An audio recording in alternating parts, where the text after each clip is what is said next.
There, glad you were. Thank you so much. To link up with this. We are honored to be here. There we go. We thank God, we thank all the organizers for the event, the biggest event that we ever had in Region G. And you are welcome. And we know that after this, we are going to receive what we are here for. The challenge that we are facing here in our Region G, in the community, is stealing the fact. Our ECDs, they are being break, they are everything in the ECD. We got many ECDs that they don't have anything today because of stealing. It's the network. And because of that, we are unable to serve the children accordingly.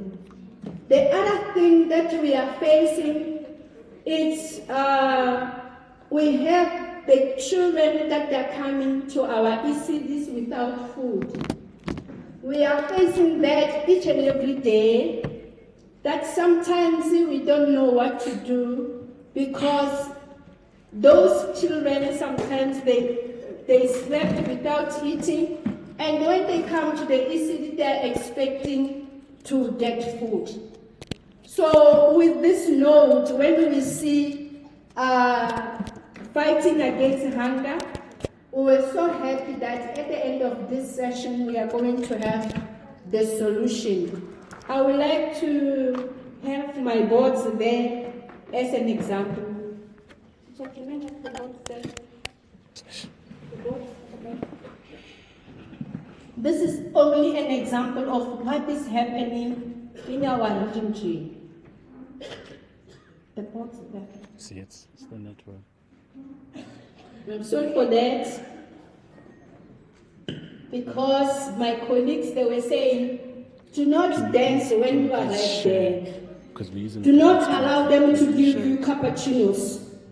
Because if they can give you cappuccinos, you are going to forget about why we are here. So I had to change the stream to. So I did not drink any cappuccino. It wasn't. As you can see, these are the ECGs that they experience the big problem that their belongings, the food, the cupboards and everything that the ECD, they wake up in the morning, there was nothing. And the children were there to be received. She did not know what to do for her to take the children back or not. So that is the problems that we have as ECDs. She did not have food for those kids because the cupboards and everything were stolen. So the other thing that we have as the problem of the ECD is the accidents that we are having next to our preschools. We are facing this each and every one of our members. As you see here, it was in the morning when the accident happened that the things that the kids, educational things, they were destroyed because of the accident. So that is the problem number 2 that we have in the community for the accidents that are happening next to our schools. So it can be good. I know you're not here for that, but they said you must tell them everything. They might have someone to help. So now the other thing that we have as the problem, we have our grannies that are staying with the young ones, that they don't have food to give them. It's so stressing when they are having those little ones that they don't have food. So now, what were we thinking when we heard that you are coming? We were saying, okay, now you are coming with the solution. How did we do it as Region G? We are taking the youth that are not working, we are workshopping them for them to be ready. If in our ECDs we have principals that they need workers, we do speak to one another to give them. And also, if you can see here, we have the credits that in different places they come together, but sometimes they don't have food. Sometimes they don't have food. That's why we saw it as an opportunity for us to invite them to come and hear what they fight against hunger can bring for them. Union against hunger can bring for them. And also here we have our goals. Remember, I did not drink the cappuccino. Did anyone give me the cappuccino? No, I never drink anything so that I cannot forget everything. Forgive me, Madam Director, forgive me. So now, we have the goals that we have here. With our crannies, how about we have the bakeries? Because we have the crannies that they know how to bake. They are going to help us. As normally they visit our preschools to come and make storytelling.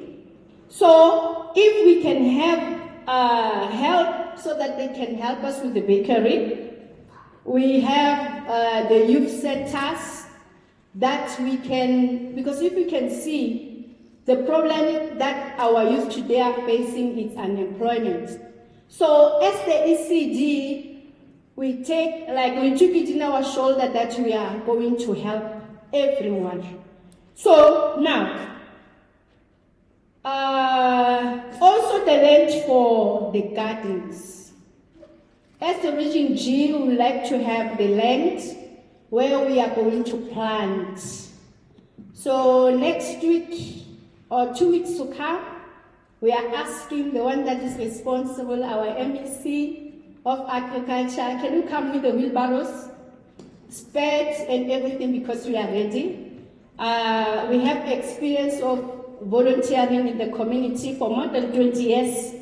If you come with them next week, don't worry, we are going to do the job. It's not only here, we have people from Fosluaras, we have people from everywhere where we are going to do the same. And also, I think, thank you so much.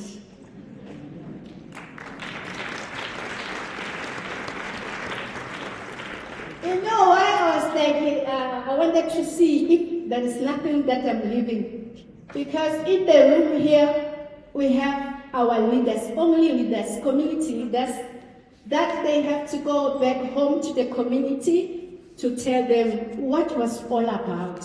Because someone was saying, is it a political thing? I said, what? What is that? It's for everybody, the community. So that's why they are here, and I believe at the end of the day, we are going to benefit all of us. Thank you so much. Thank you.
on.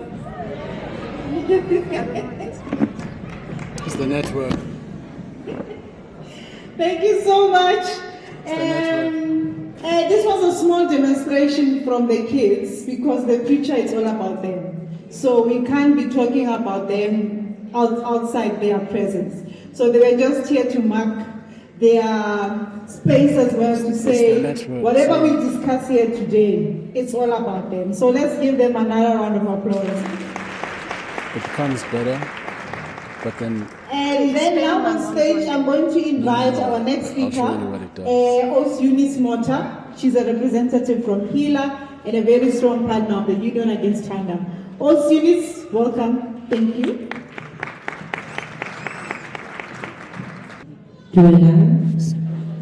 Lekai, Sanmanani, Minjani, Mulweri,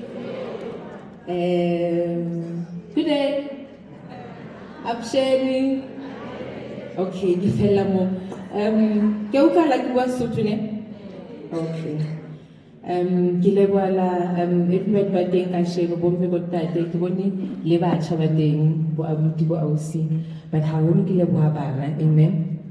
Bana, they're a very important part of our community and society. Hobane bana be re ba bonang today ke bokamoso ba naha ya rona, right? And ho bohlokwa that bana ba rona jwalo ka peo ha e it's important for us to nourish not only in just the usual activities that they are vital part of our community. And today I'm a representative from HELA. So HELA MNZ Healthy Living Alliance, where we focus on the policy related to food regulation, one of them being the health promotion levy and MW's front of pack warning label, but also as part of the Union Against Hunger, which is a coalition of organizations which include us, as I've mentioned, HELA, the Association for Rural Advancement, the Center for Excellence in Food Security, Grow Great, the Nelson Mandela Children's Fund, the Peter Economic Justice and Dignity Project, Real Reform for ECD, Fighting Amongst Africa, SAFU, SIRI, Treatment Against Treatment Action Campaign and Women on Farms. So in 2027, as the Union Against Hunger and its coalition members, World Hunger Day, the 28th of May. So World Hunger Day, but and it is important to commemorate this day because as it stands, more than 150 children have passed away. And it's shocking for me standing here that more than 30 years after democracy,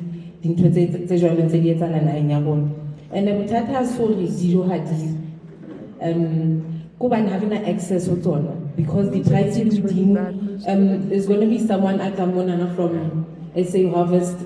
I told you about how much food waste there is in the country. So very important. DJ life dealing at that guy, why is a and where we end up with 155 today to January this year alone by Fokala because of starvation. So three things really demand as Union Against Hunger as we gathered here. And as you are here today, because that is a discussion to be in the community, to hear what the community about this. It's not just about okay, thank you. So three main demands really on this World Hunger Day. One is to reduce food prices. Anybody who have ever experienced hunger in their lives? This is bad. This is like really bad. So I understand that the importance of having you today is to kind of draft a way forward on how we deal with the issue of hunger in our country. Rupila also needs to explain it's not that food is not there. Again, how many of you eat 3 meals a day?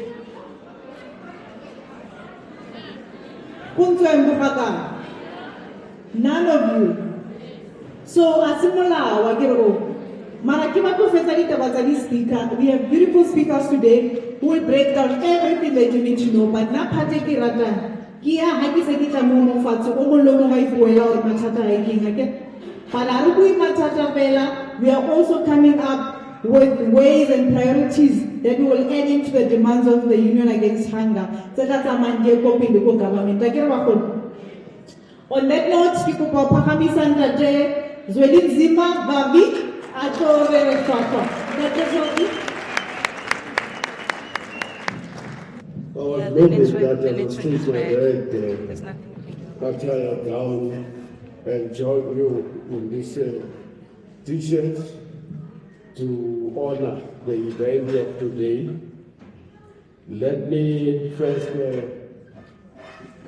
greet you all, dear comrades, friends, and let me recognize in particular the organizers of the event, HELA, the Union for Food, the ECD, the children that were entertaining us now, the MSC for food in our province of Gauteng, all of you, dear comrades and friends, and thank you very much for inviting us in SAFTU to come and join this very, very important event. It's a global event, it's an international day, and with a focus on food, on hunger, on poverty, here at home and all over the world. And SAFTU feels honored that it has joined this union, and it will participate in all of its activities going forward, as we have done that already. So as we gather here today, we are gathering not only to remind ourselves of the horrific statistics of hunger and want in South Africa, but we are gathering to raise the banner of dignity in our country, where millions go to bed hungry, where food has become a profit-making machine for a few, and where the promise of freedom is betrayed every day by the violence of hunger. We are proud to stand with the Union Against Hunger and the working class communities across this country to say food is not luxury, food is a right. And let's begin with the facts. Fact number one is that 27 million South Africans, or nearly half of the population, live in food insecure households. Statistics South Africa confirms that 15.3 million, or around 35.8% of the population, experience food insecurity, and that 6.8 million people, or 11.4%, face chronic hunger. Even worse, more than 1.5 million children suffer from the stunted growth due to chronic malnutrition, and three infants die every single day from severe malnutrition. This is not due to drought. It is not due to a war. It is due to the system that put profits before people. According to statistics South Africa, the upper bound poverty line is 1,500 per person per month. Into ethetha ukuthi xa uphila ngaphansi kwe-1,558 ngenyanga usendlaleni, uphila endlaleni, according to the Statistics South Africa. Using that measure, 62% of South Africans, or around 38 million people, live in hunger. And let's talk about inequalities. Our Gini coefficient, or the measure of inequalities in society, is now at 0.67. It's the one that is the worst in the world. There is no country in the world that lives with the type of inequalities we have in South Africa. We are number one in the whole world. Just 3,500 individuals hold more than a wealth of 32 million people combined. 3,500 has wealth of more than 32 million people combined. This is according to the Oxfam. This is no democracy. It's a capitalist feeding frenzy for the elite, while our people go to sleep with empty stomachs. Land hunger and the future of restitution. Let's remind ourselves, comrades, that land was stolen from us at the barrel of the gun. This is the root of hunger and poverty in South Africa. Yet, less than 10% of the commercial farmland has been redistributed since after 1994. Over 90% of the restitution gains are settled in cash. Just listen to this. Even there are less than 10% of land that has been brought back to us.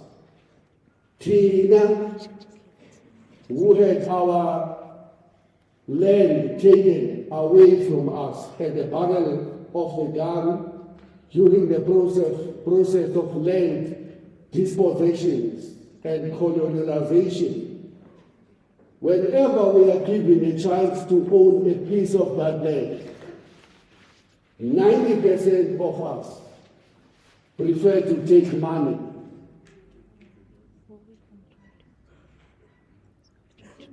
%90 of us prefer to take money.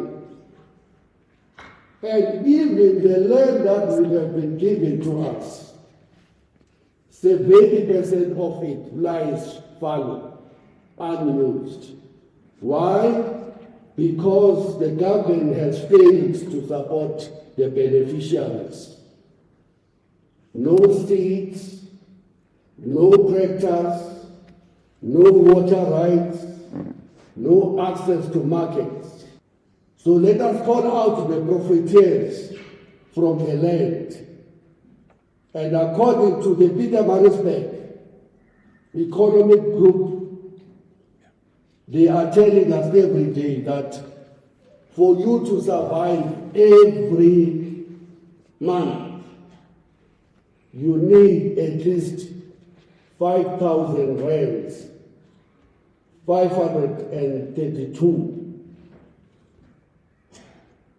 to buy food.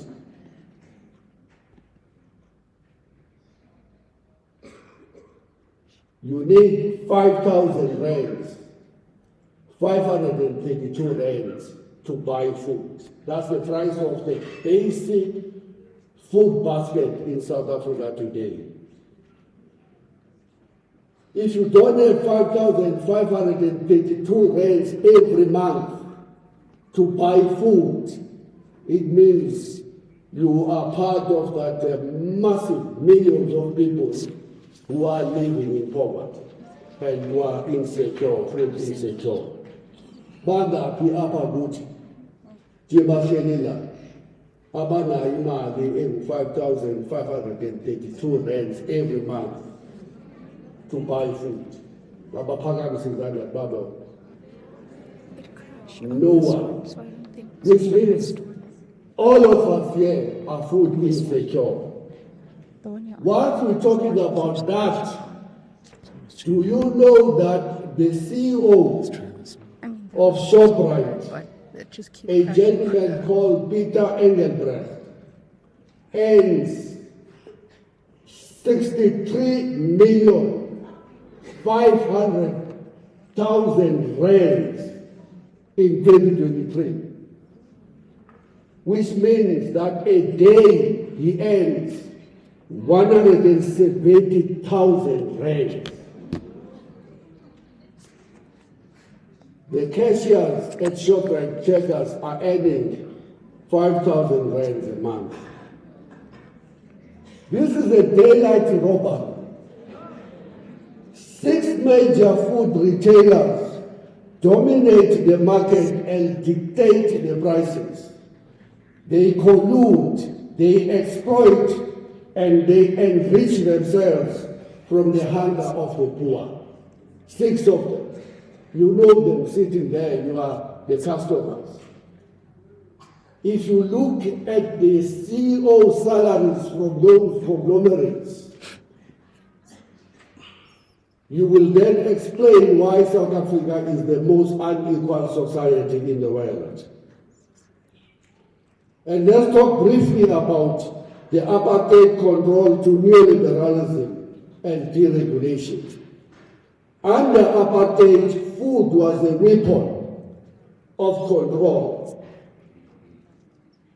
Same as in Gaza today. The brutal Israeli regime, led by a gentleman called Benjamin Netanyahu, is using food as a weapon against the people of Gaza. And I'm sure when you watch your television screens today, you will see how they are denying the right of every citizen of Gaza to eat, the right to eat, as they're destroying their fields, their buildings, their hospitals, their schools, and their government buildings every day. But under the today's neoliberalism in South Africa, food has become a tool of exploitation. Price controls were abolished. Market boards were dismantled. Cooperatives were destroyed. Public agricultural support was slashed under the pressure of the IMF, World Bank, and the rating agencies, including the WTO. Meanwhile, in Europe and the US, they are subsidizing their farmers with the billions and billions of dollars and euros. Yet here in South Africa, we are told to liberalize, to privatize, and to let the market decide. This is global food apartheid, and we must reject it.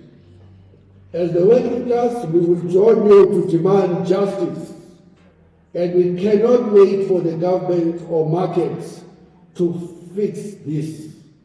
We must organize ourselves, and today we are excited that you are starting that journey to organize yourselves. So in conclusion, we call for a radical land redistribution program with full post-settlement support, tractors, inputs, training, credit, and water. We're calling for price regulation and anti-profiteering laws so that no corporation can enrich itself from hunger of the people. We call for the full transparency of the CEO salaries. We call for more zero rating of essential services. We call for the revival of the market boards and subsidies to small farmers. We call for the buy local campaign to be intensified so that all of us, whenever we go to do shopping, we check the certificate of origin of what we buy and buy only goods that are produced inside South Africa to protect the jobs of South African workers.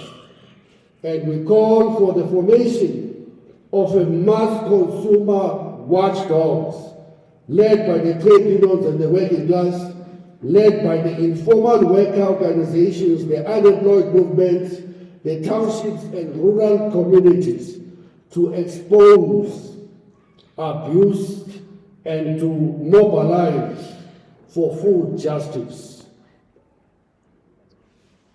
And we are reminded, lastly, of what is in the Freedom Charter, that there shall be food and shelter for all. So let us rise in unison to say in our lifetime we will continue to hold each other's hands, to join a single movement under the Union Against Hunger, to say we want food. We want to be liberated from poverty. We want inequalities to end. We want an end to profiteering on food. And we want our dignity back as the people. Thank you very much.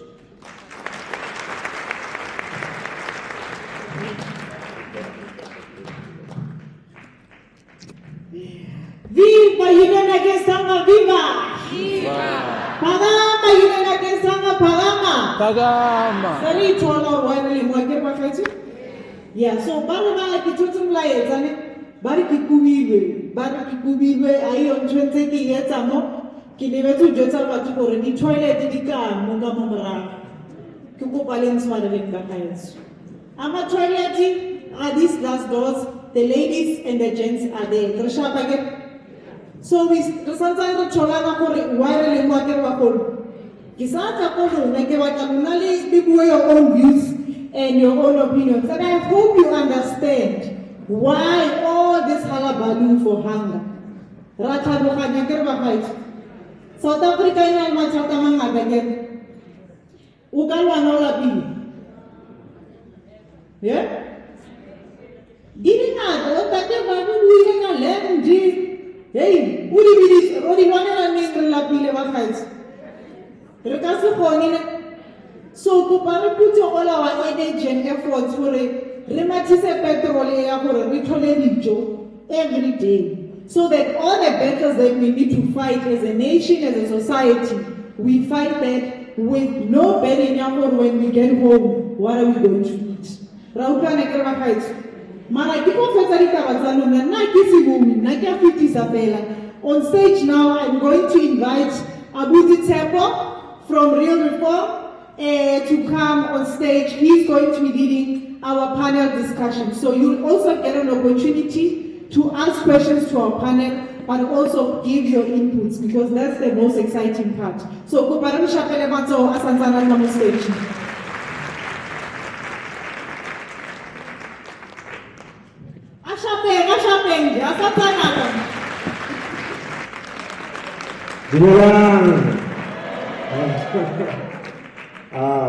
I'm so happy to be here. Thank you so much. Good afternoon, everybody. Legai. Good day. Before I call up the panel that I will be discussing with, I just want to thank the organizers, Union Against Hunger, Mapadi, for organizing this, May Agnes and her team for being our ground force that has been putting this together. Being back in this community is such a joy for me because, as many of you know, we've been doing a lot of advocacy work in Region G, specifically for young children. So everyone in this room knows the importance of advocacy and the importance of being involved and fighting for what we believe in. So Union Against Hunger is just an extension of what you have already been doing.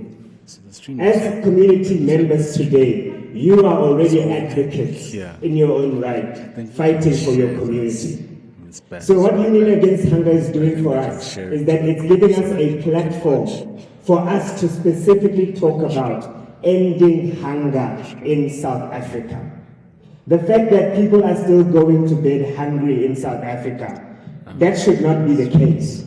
And this is the platform which we are going to be using to ensure that we elevate all the voices of people fighting against hunger. No, not mobilize. So how I find myself here is because as Real Reform, we have been working to end hunger for young children specifically.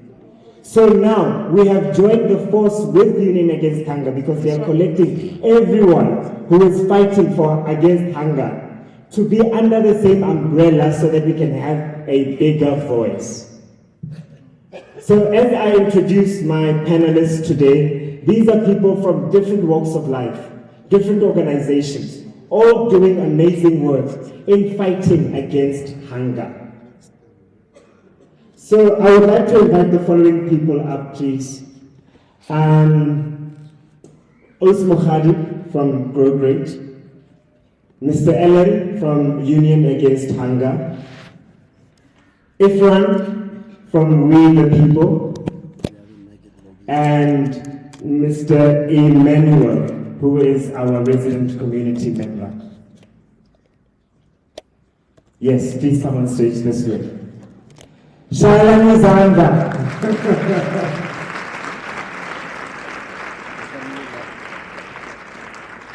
I'm going to be shy today. Thank you, thank you, thank you, thank you.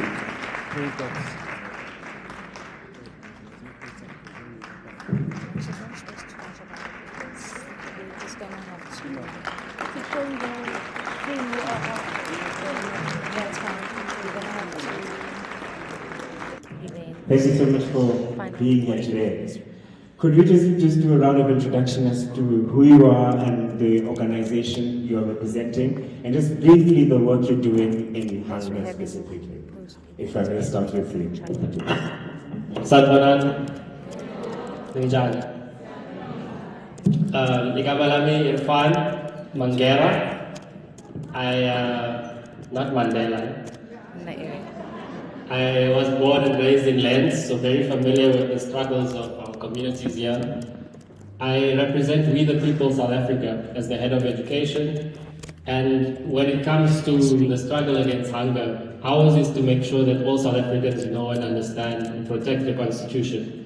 And the Constitution makes provision for making sure that every South African has food and that children have access to nutrition. And I think that's why we came today to share a message of support.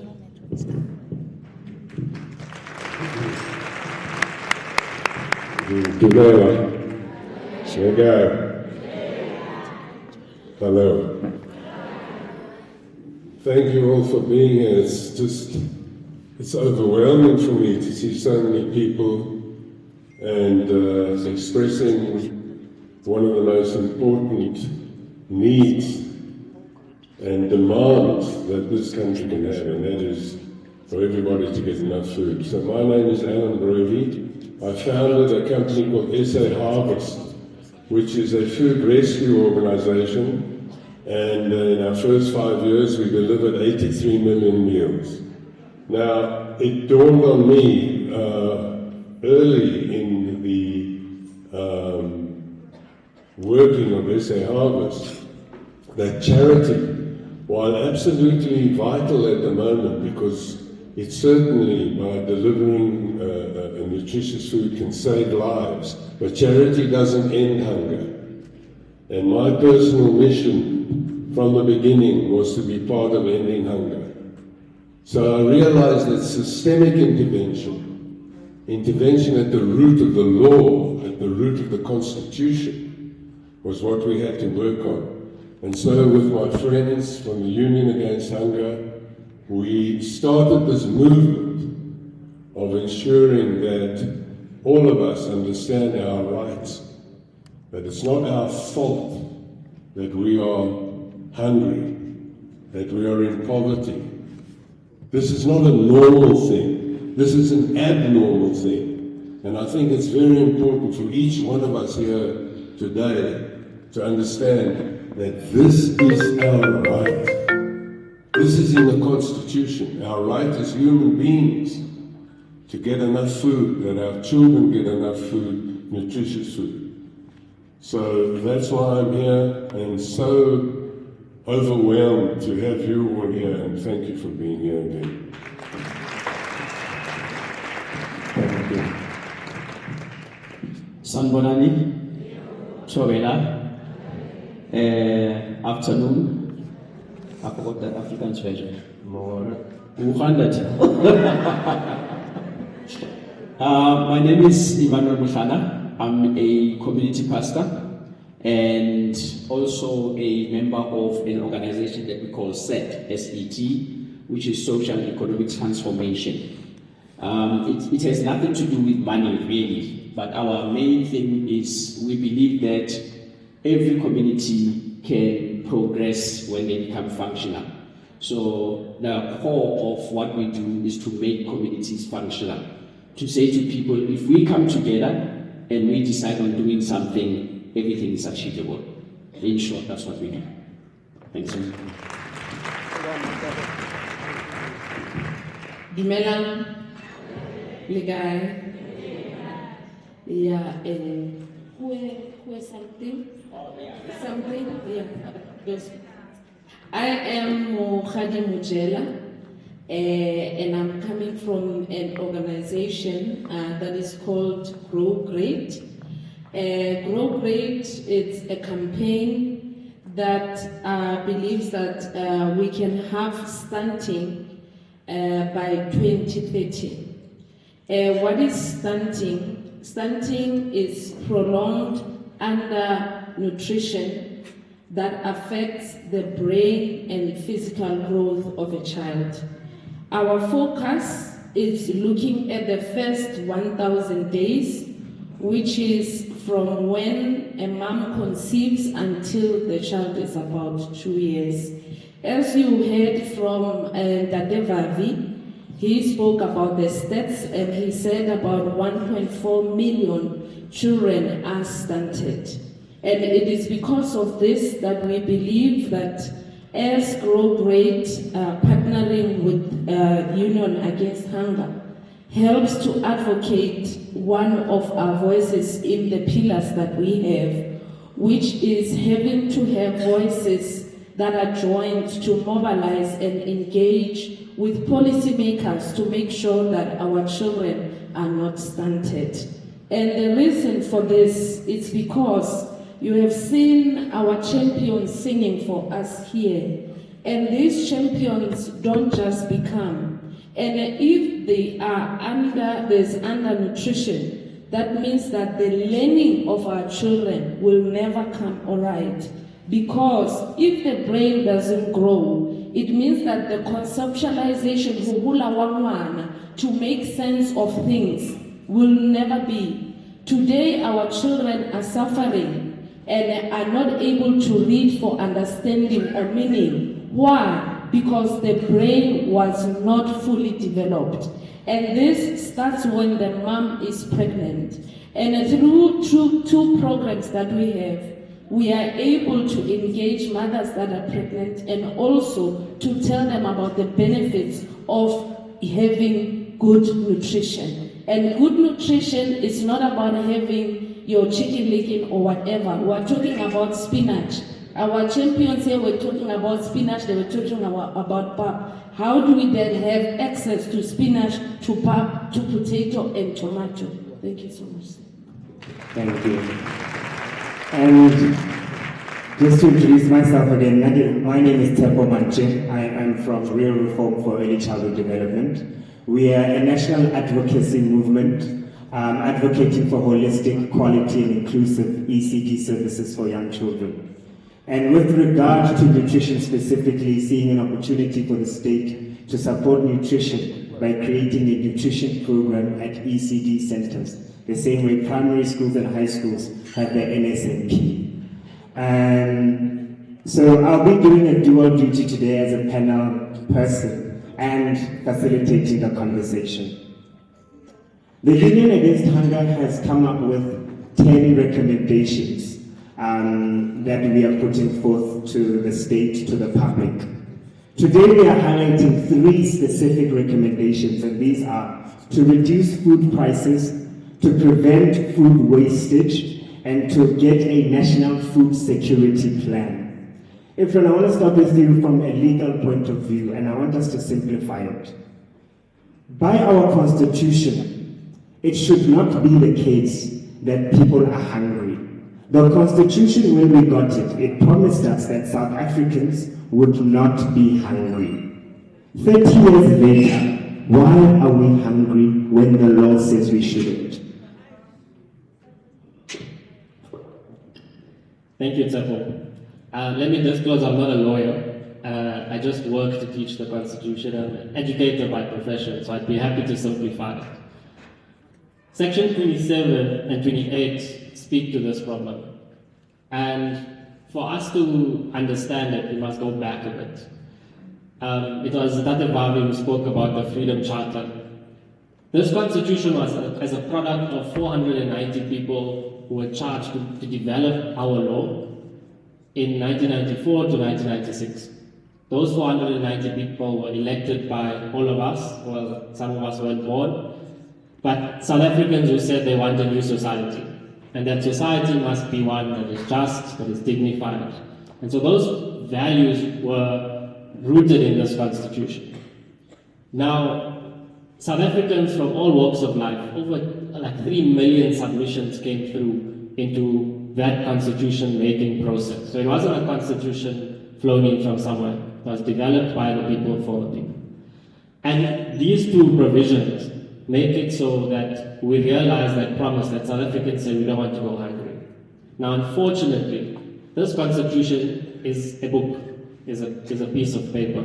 It's simply a contract between those who govern us and us as the people. And when we start with we the people of South Africa, it is a call to action for all of us to realize that we have to make this constitution real. And for us to do that, we need to organize, we need to mobilize, and hold our officials accountable because they have been mandated by us to go and deliver on this promise. So that is the problem we have, in that the state has a mandate, but unfortunately is not executing that mandate. And therefore, that's why we're not seeing traction when it comes to this. It is meant to protect the most vulnerable. So when we're speaking about corporates and private sector agents, a functional state ensures that those provisions are there to protect against the most vulnerable. And today, as was mentioned, a third of this country is food insecure or hungry. And that means that we're not actually living up to this constitutional promise. So it's not a problem of the Constitution, it's a problem of officials who are meant to make this constitution real. Thank you, thank you. You guys, it wasn't understandable. We do have this law that's protecting us, but our challenge is with the people who are meant to implement it. Efren says that the Constitution is just a book at the end of the day. For it to find life and meaning, it has to be applied. And that's what he's saying there. And then I want to come back to you extending on that, around this application. You spoke in the introduction about systems. So it's good that the Constitution says that we should not be hungry, but the systems are not in place, like the land use. We cannot plant food if we don't have land. Basic services. We cannot water food if we don't have water, if we don't have basic services. Seeds, for instance. So from that constitution, how do we go into the systems and ensure that those systems are in place to make sure the constitution has meaning? So yeah, thank you. I'd like to focus on 2 things. Tate Vavi brought up the important factor that the government, the ANC, has taken a view on the food situation, on the food system, in a very neoliberal way, which means pure capitalism. In other words, when the ANC came to power, what they decided to do, because of various factors, was extricate themselves from the food system. They said, look, over to the market, over to the system of capitalist gain, and they didn't want to have anything to do with it. So what happened was the strong got stronger, and the weak got very much weaker. And the strong in our food system are the retailers. And now the retailers own the food system. As a result, small farmers got obliterated because you couldn't anymore make a living out of 20 cows or 30 cows. But because of the downward pressure on prices by the retailers, you now need 7,000 cows to make a living. And this is really part of our problem. This is like the core. Now, one of the things that, and something that is very close to my heart, and I've really concentrated, this seems to be coming and going, is waste. And Totebabu spoke about that as well. We waste 10 million tons of food per annum. Now let me tell you what 10 million tons means. It means, now listen to this, 40 billion meals.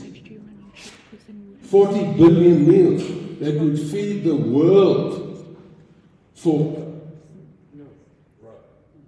Now our 20 million people in South Africa go hungry. And if you take 20 million people, feeding them 3 good meals,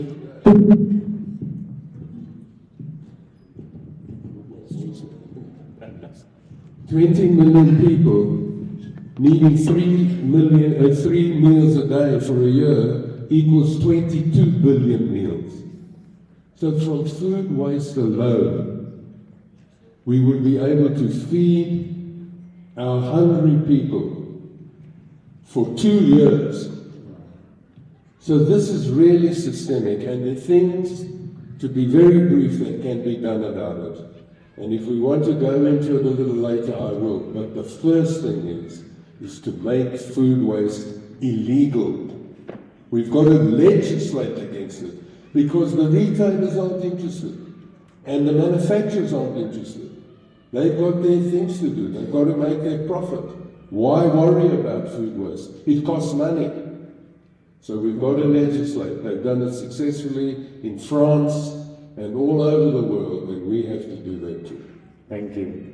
Thank you. Just to capture, thank you so much. Just to capture what you say, highlighting one of the problems that has happened in our government is that when we came into the democracy, you said, what the government did is that they took less responsibility for food and said that the supermarkets must deal with the food. But the problem with that is that when the government doesn't get involved in the food and they leave it to the supermarkets only care about the profit and the money.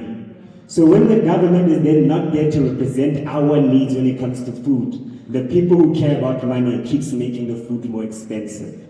That's what Mr. Ellen is saying there. And then he adds that about the food wastage.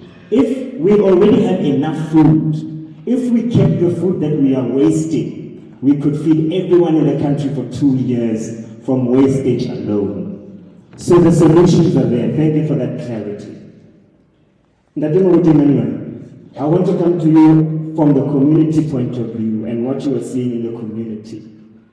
What can we do, and maybe even 2 questions, as a community in our collections, in other escape groups and other community groups within there? And also, can you ground us in the morality of this issue? I'm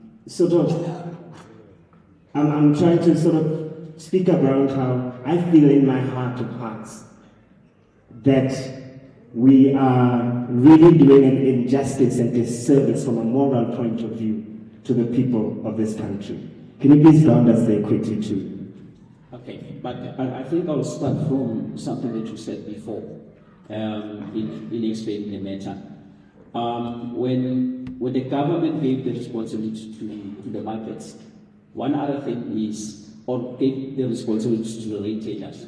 You must know that the markets give you a resistance, and they will make sure that they monopolize, and they are the main source of food.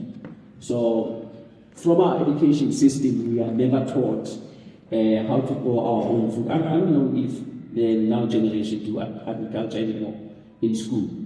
And because of that, the basic things that we could be doing in our communities, in our own yards, we are not doing them. We can rather have flowers and grass, and rather than learning to plant potatoes, and because of it's a lifestyle that we have been living for 20s of years, it is hard for us to actually transform and say, even if, because of the programs where we're trying to get people into planting veggies in their own yards. And I think the failure is because of people need to be re-taught how to look after plants continuously, every day, planting this and this. And it's such a huge education for someone who's now over 40 or over 50. And the youth today, they got we are sold an idea of a quick money-making scheme, where if you talk about having to plant your own food, it's like, why do I have to do that if maybe I can be this and I can do Bitcoin and be a millionaire in 3 months and I can be able to buy my own food, which is not a realistic view of life.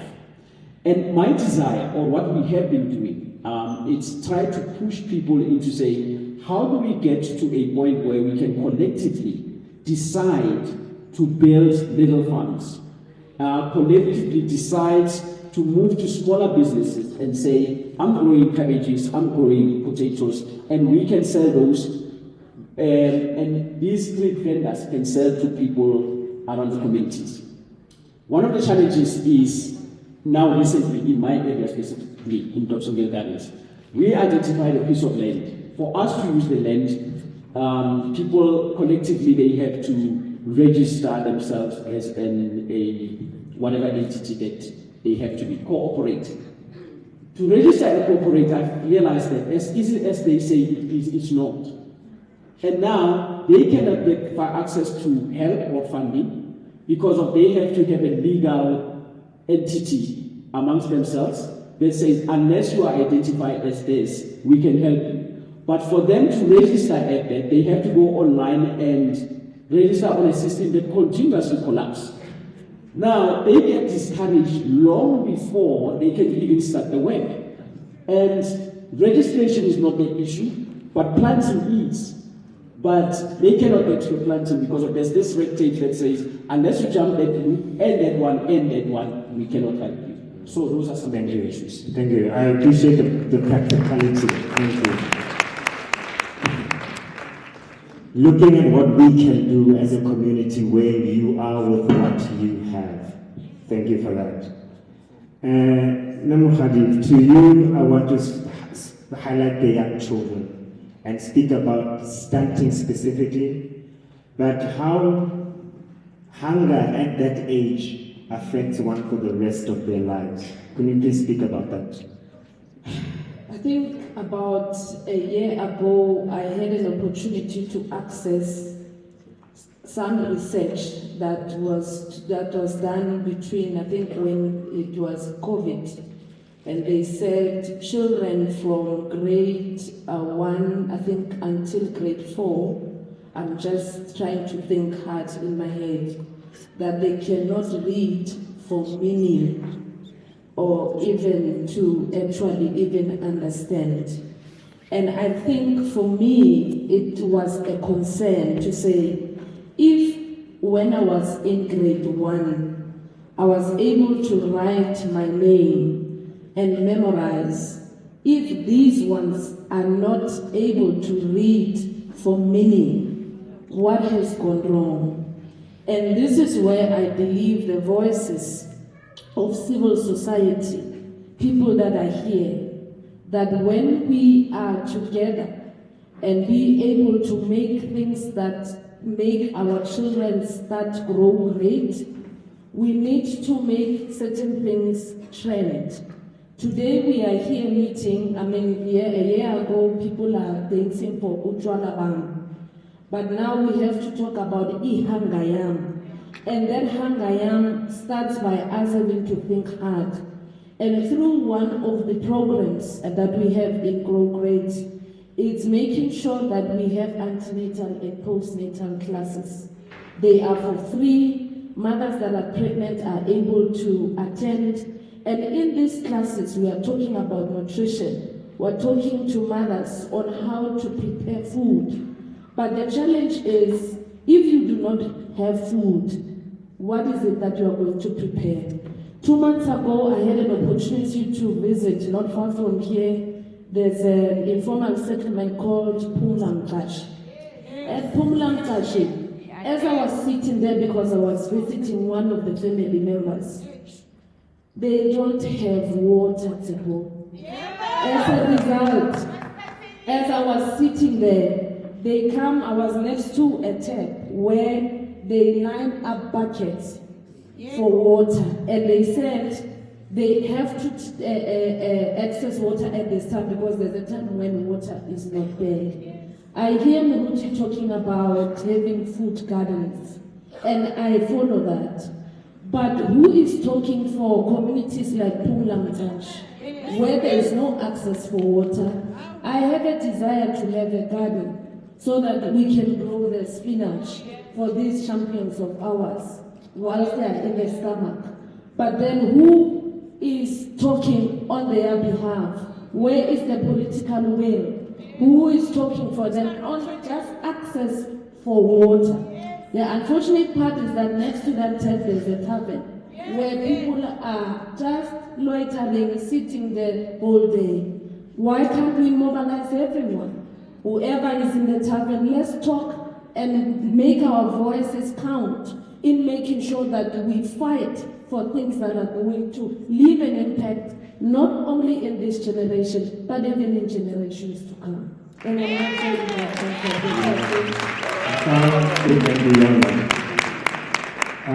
Ifran, do you want to add to that? Please do.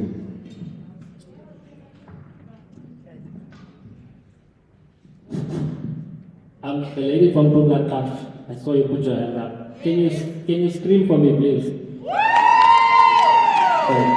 Now can everyone scream for me, please? Everyone. You see, Pumlamkashi, as well as Waterworks, there's a current case being taken to court. And that's a case to bring water to those communities. And the reason I'm saying one person screaming may have some impact, but collectively our screams have even more impact. And so when we speak of the Constitution and law, our communities have the right to go and fight for themselves. We don't have to wait for anyone. And so to organize ourselves, to find the kind of public interest law groups, even those pro bono groups who fight for us, is possible. And so the issue of water, electricity, all those things have impact on this issue of hunger. Hunger is connected to everything else. And if we don't start with it at the understanding it at a personal and community level, we're not going to solve this problem. And so that's why I wanted to reiterate that point, that there is a case going to be brought to court as a collective. So if you're in that community, please make sure you register your names with the LRC who's taking that matter. Thank you. In closing, I also just want to speak on the point of our participation in all of this work. And by sure, okay, you all know how advocacy has been supportive in early childhood development specifically. Participation. specifically in our local governments. Because the things like water, basic services, land use, zoning, and all of those things are at local government level. So you, as an individual, we check how am I participating? Not just there, but engaging in platforms like HELA, Union Against Hunger, and others who are giving us the platform to engage at national level. The time is over for us to relax and give our power away. The time is over for us to think that someone is going to do it on our behalf. It's been 30 years. I don't think it's going to happen on our behalf. So please, everyone who's in this room, take personal responsibility. Because the fact that one child is hungry in this country, it's on you. So let us really take up that power and know that our cause is a good cause. We're not fighting for little things here, we're fighting for the human being. So let us be encouraged by the people on this stage. Let us be encouraged by each other and fight this together. Hunger will end in this country. Thank you. Thank you to the panelists. Our time has come to an end. Okay, we're being told to wait.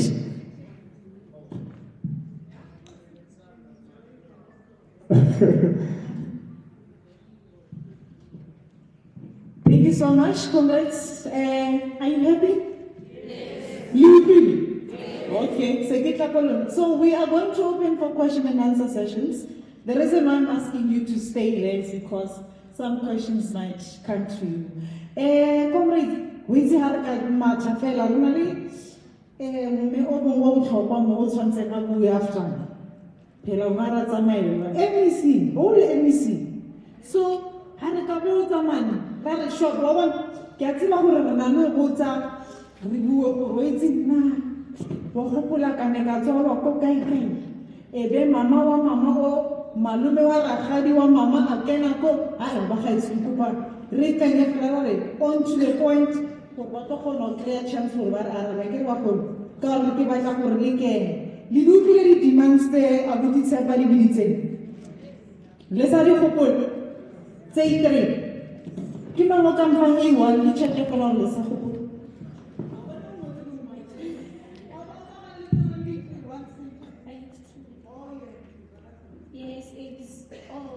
Hi, my name is Stembi Gatebu and I come from Private Council. Okay, so the first part is reduce food prices and prevent food wastage. Thank you, Stembi, sir.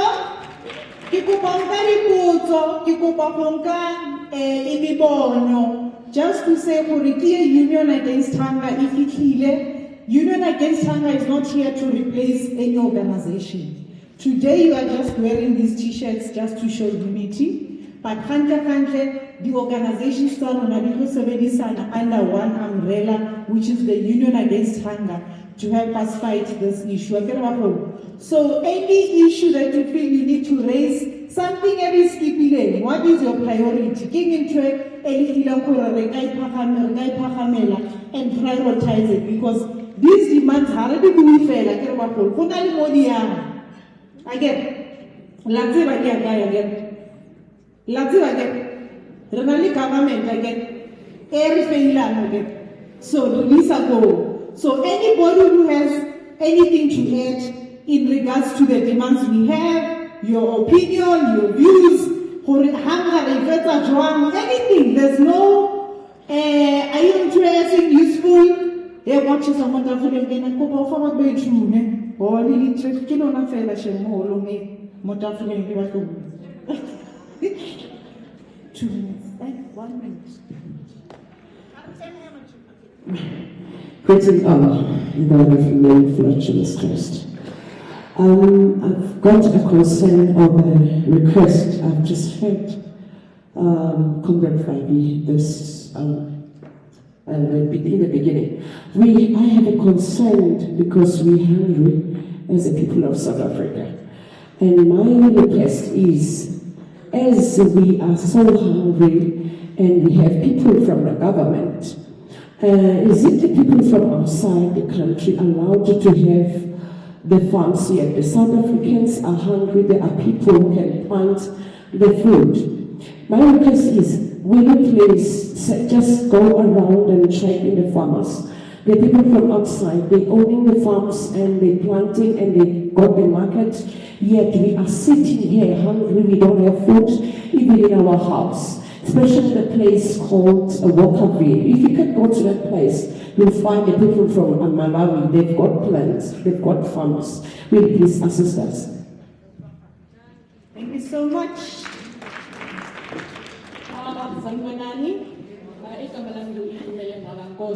From the Minor Arts Preparatory Academy, esePhumlani Qashi. Nginamfundisi wami ngizocela nje it's sort of a suggestion. I-suggestion yami izogxila kakhulu ey'nganeni zesikole from grade R until umatric. Ngiyacabanga ukuthi le-conversation bekumele ivuleleke nabakwa-Department of Education. Why ngikhuluma kanjalo? Ngikhuluma ngoba i-agriculture okuyiyona yona science ekhona, it starts from grade 10. I think if you were to introduce the agricultural sciences from the lower levels, such as ECD spaces, we do have those phases whereby but I think if you can educate most of them, they do not see a need of child. If it's security, it's not only about the fact that kumele sihambe siyothenga inyama but iqala ekhaya kumele sitshale sibe nengadi lapha ekhona. So I think kuzomele ukuthi mhlambe siraise naleyo suggestion enkolweni nje from grade R until size sivale lapha kuma-DPJ. And then the second suggestion engithanda ukuyiraise again, ama-regulation bakwethu ayasilupha. Number one, as much as thinking nakho ukudla sinayo imali. It's very much expensive ukuthi ukwazi ukwenza amaphepha ukuthi ukwazi ukungena kuyo yonke lo minyango ukuze ukwazi ukuthola usizo ngapha nangapha. So besingacela kakhulu ukuthi njengoba nani eminye iminyango ifikile lana nawe eBitheko siyabona ukuthi khona, but can we have people bezozama phezulu kwamatafula ukuthi they're going to assist us ukuthi not only we going to speak ukuthi okay sifuna food subsidy we reduce price, but again let us go back and educate abantu bethu ukuthi yindaba kubalulekile ukuthi sibuyeleni emasisweni sitshaleni. Ngiyabonga.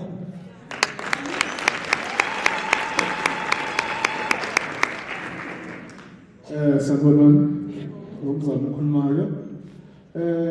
I want to emphasize something because it's a huge gap, in fact, between Abattoir and Abattoir. Because if we are talking about hunger, the people who are making that hunger to be more, it's us, Sivaksar and Abattoir. So we need that stage, we need that platform, which at least if they can educate us, because the child cannot support himself. But you as a parent, if you've got information and knowledge, you can support your child. Yeah.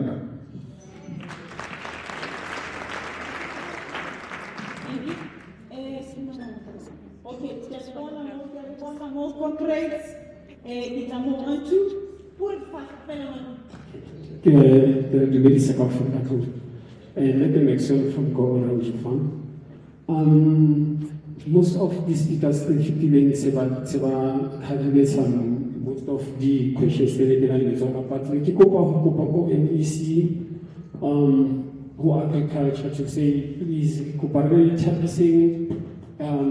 let's all when it comes to us as young farmers community because yes 1.7 we need to comply document and stuff. But you check, we are actually grouping ourselves within the community, really getting groups of banini and plant. But yes, we are having a challenge in terms of how do we grow for us to be able to supply more shop light and stuff. Because why? We are using small lands, like most of us we are working in the school, of which school is together. And then if they give us space, it's going to be a smaller space. But an advantage because they are going to give us a lease agreement, something that we cannot get for the open land still in the range fund because you have to go through councillors. Maybe you need to be part of a certain group for us to access that. So now we wish to invite the NEC to Orange Farm We already started with the initiative of Recopans, and then we invite them so that we address all those kind of issues and the attention really of as Balimi Recovery Fund so that we are able to grow and also be educated on how to do things. Thank you.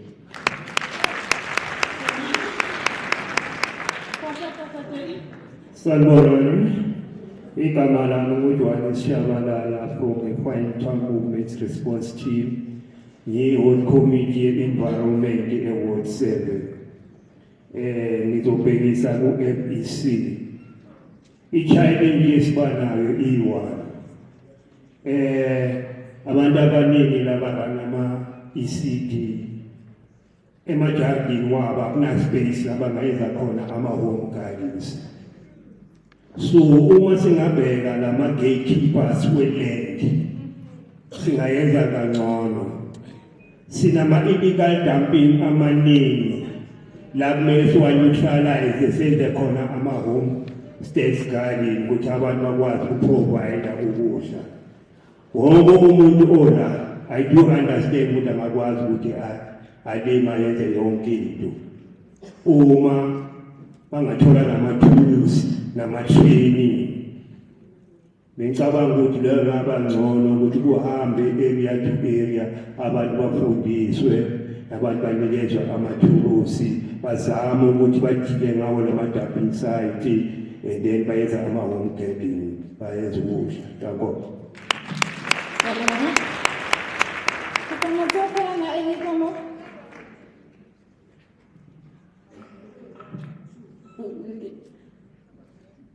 Good afternoon, everyone. Firstly, I'd like to appreciate the panel because we really took the important now. So, now I would like to also children into the war. So I would like to just say it would be a very good thing for remember emphasizing agriculture at every stage of education. And then I would also like to say there are a lot of young people who are very keen to go out there and do agriculture, but they don't know much about it. Because I am also one of them. I tried but failed because I didn't have much education about it. So I would appreciate if you could engage with us or just give us information on how to get information from you or anyone who knows a lot more about this agriculture thing. Thank you. Just a quick note, also please in the comments, we also need to get directions from you for I think a lot of speakers have already covered agriculture, but there is issue at we have children, Babadula as child-caring homes. But we need also those views from you. Sanibonani. Igama ngumfundisi la ejovujo informal settlements phase 2. Nginezinto ezithunyana engithanda ukuzithinta. Mhlawumbe i-advice as well for other communities. We've got something something that we have started and we need help as well, but it's also an advice to other communities. We've got a group that we formed. It's just a community group, and we created in a WhatsApp group. I invited people in, those who are working, those who got businesses in our area, in our community, to give donation, even if it's 1 tin of fish, 1 tin of cookies, 1 kg of rice, you give. And anyone in the community, they send messages. If in our community group, if you've got something like struggling of hunger, then you post the message in that group that we don't have food tonight to eat with my family. Then we take that 1 kg of rice, one tin of beans, whatever we mix, then we give to that person to go and eat that night. We know it's not enough, but it does. It makes a difference. We don't want anyone to sleep hungry while we are still alive. I'm not working, the people I'm with are also not working, but we try. Even myself, when I get some few bucks, I buy that rice and I put there. And we've got that much. So we need help, but we also try to do something. And is it possible that you also visit not only these places like this one, come to our places like Jovijo, where there is really hunger, and see, not to only hear. Already walking in those streets, you will see those people that this one is hungry before you can even talk to them. Then you understand exactly what hunger is in the place. Miss Amici and Miss Stavani, also the other ones, please come and visit those places and walk like UCC the Ashola at the. So when you see, is where you get touched. When you see us here, it's not right,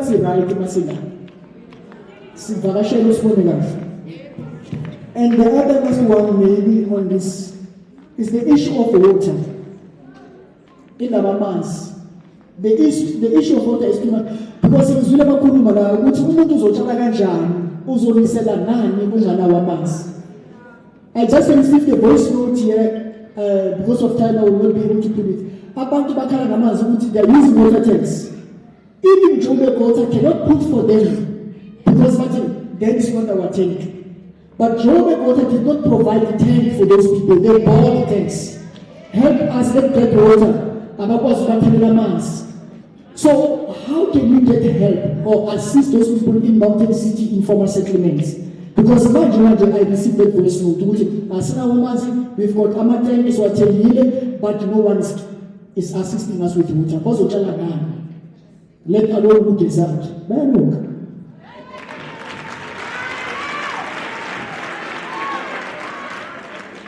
Thank you, Amukin Fundisi. Your programs are very, very interesting and helpful. Otherwise, you need them. So, below in challenge, take lunch.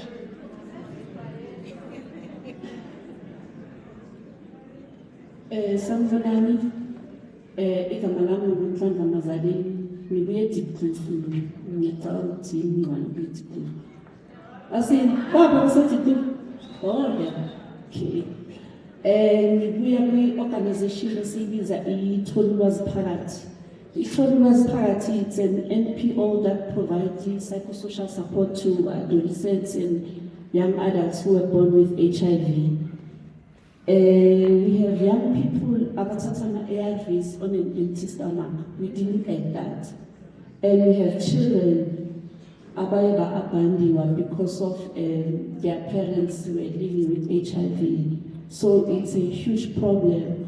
Because I remember in 2020, we had a visit from David Mabuza, who was a former deputy president that time. Wayenza promises amaningi ukuthi bazositholela indawo, and then young people would get food, would get food parcels, would get trainings, and then nothing has been done. Young people are dying. Every week we have 1.5 new HIV infection because these young people are not taking their ARVs. Remember or know that taking ARVs help to suppress the HIV. When the virus is suppressed, it cannot be passed. It cannot be passed on to the next person. So we have a lot of young people who are living with HIV who take their medication on an empty stomach. Please assist.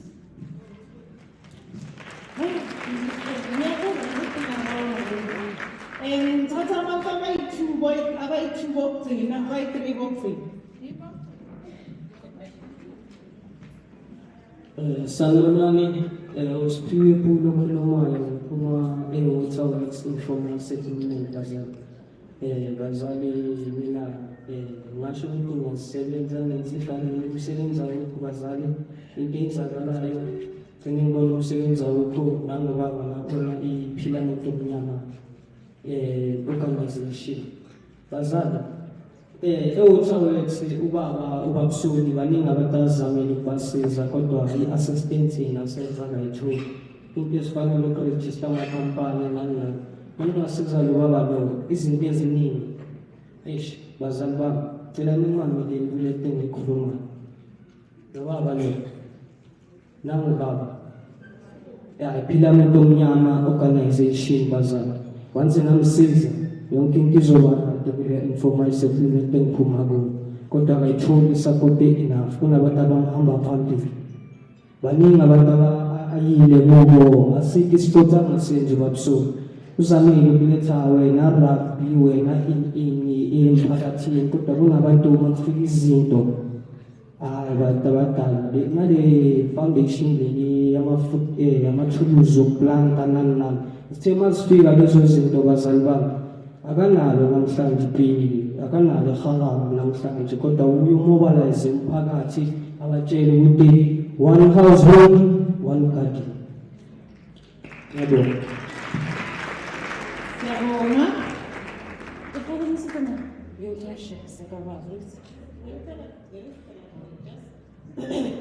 Sanibona ninonke. Ngujeki wakumkhotyana owning a daycare, double daycare. Especially the ECD practitioners. Let's stand up for ourselves. As you can see, when we do things, the government does not heed. They don't listen. Let's stand up for ourselves. Have your own vegetable garden, create groups, and mobilize yourselves. Then you'll never get hungry. Thank you.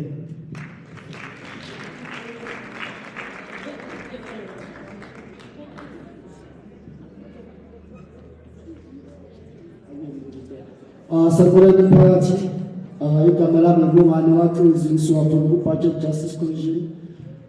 Bekufisa nje akufuna ukuphila into esho omphakathi but bekufuna ukisa kupanel ukuthi ngibe bagcizelela kuleli sonke si-aware ngebudget esinayo today si-aware that i-finance minister was to ukuthi i-increase i-fuel levy so mina ngifuna ukwazi ukuthi abantu bayazi ukuthi uma sikhuphuka i-fuel levy what does this mean ku-society yethu, what does it mean in terms of food pricing, in terms of ama-taxi code. Yes, it's one thing to expect from the government to give us things, but it's another thing when you are financial tenor singakhona ngenxa yokuthi everything is expensive.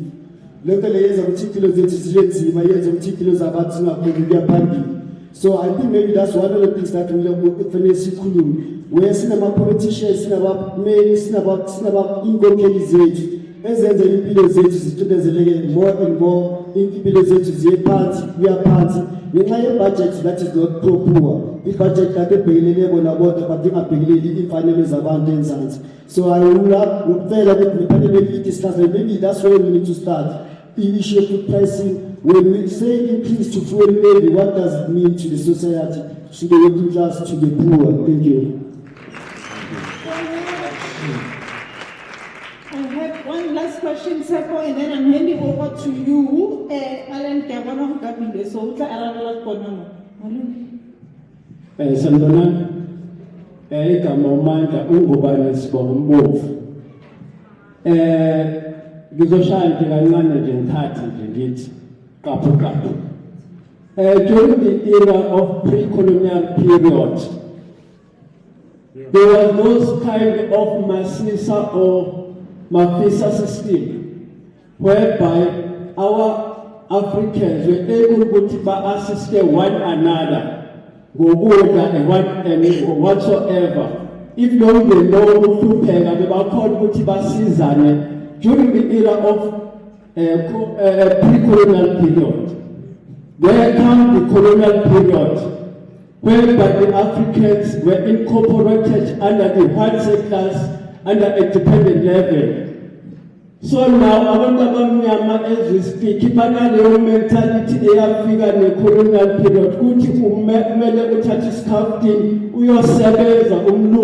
it's only way of the survivor. So now come 1994, whereby Mkondo Chakali Vudela Manch. Ugutu Mutona Mamaga's Noe. Manji Kita Mkondo started back to colonial period. Now, this solution is good and the government Agaba Zama enforcer, especially EU, the funeral skill. bakwazi ukuthi balime, bakwazi ukuthi bazenzele izinto. Indaba ithobeke kuthina, thina bazali sinalento le egocentric. Meaning ukuthi uzazi wena ukuthi mina ngiyolibona ukuthi ubheke omunye umuntu ukuthi usafara kanjani.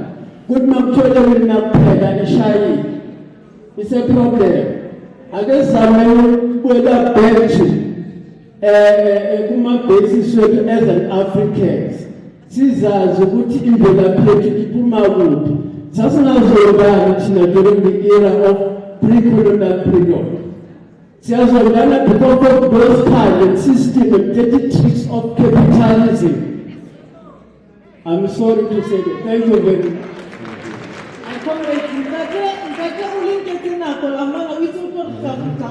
And then I said, Baba come shop and I don't want to suppress anyone. Thank you. Program is yeah, it is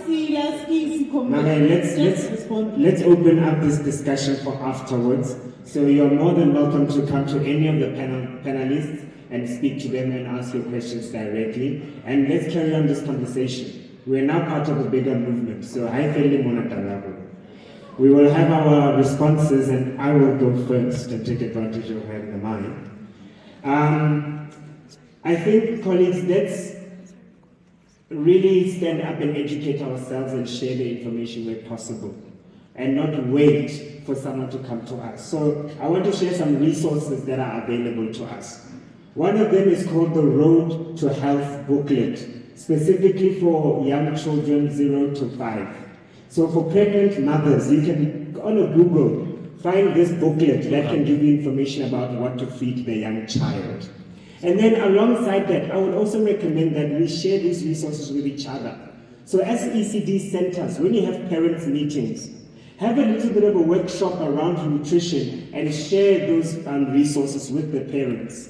Faith groups and churches host workshops at the church so that mothers and families can come and learn about these things and share these resources. We don't need to print them, we can share them on WhatsApp.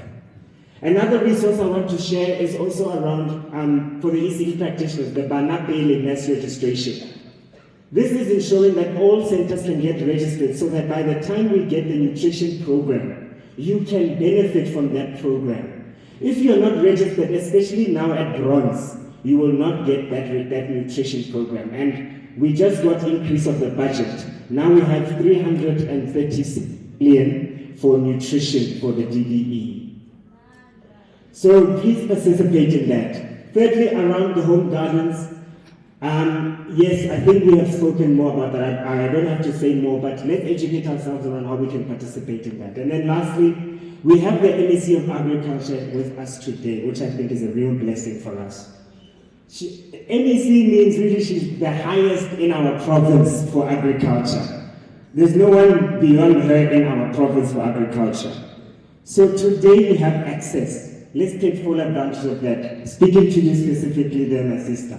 Ubuelena afterwards and ask her for opportunities for young people. I know she's passionate about young people specifically working in agriculture.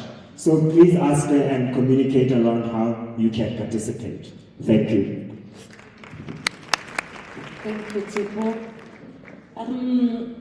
I believe every child, and also as Grow Great, we believe that every child deserves a great start. At the back there, we have a stall where you will learn more about what Grow Great is doing. But also to echo what Chepo has said regarding ECDs, there's one who spoke just now about that we have ECD centers, but they don't have space and also tools and training. So it's good to have this kind of platform where we can share information on how to work together in making sure that when a child's life has started great, when hand over these children to it, and both still.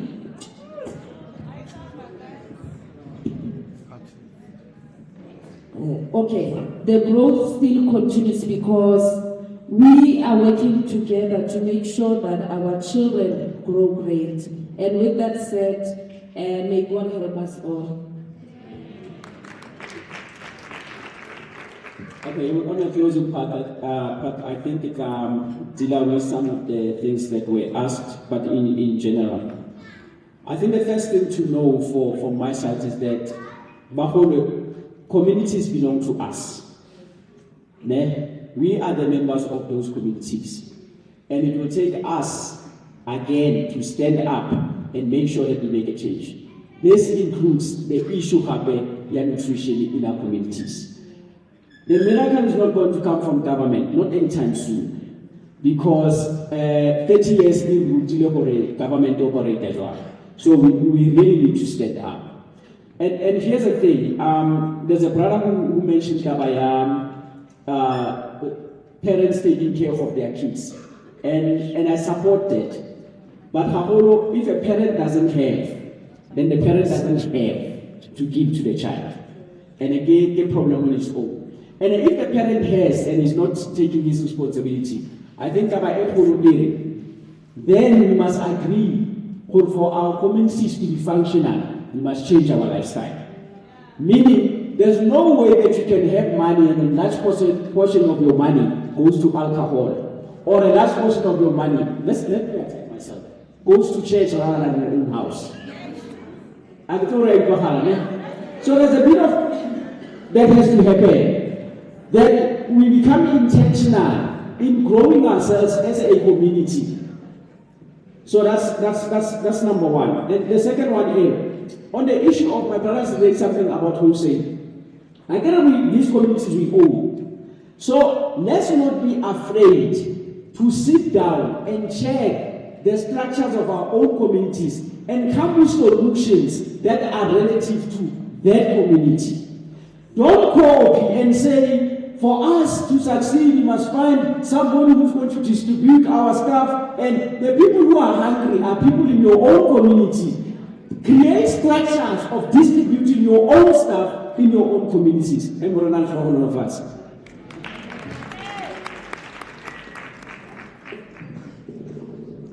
Thanks, leaders. I think what is clear for everyone, and particularly myself, is that the gap between the constitutional rights provided for us or promised for us and our daily reality is becoming the highest project and the highest challenge in our democratic project. And we have to be honest, we can't just eat rights. And it can't be locked up in textbooks for lawyers only. It is for all of us as people to enjoy in the freedom that we so-called have. And so, to bring this rights to reality, I want to give you one example of a very successful campaign that I'm happy that the UAH, or the Union Against Hunger, is trying to learn from as well. I don't know if there are any TAC comrades there. Are there any tech comrades? Not today. So yesterday in Foslo, there's one, they raised their hand. We had a community meeting as well.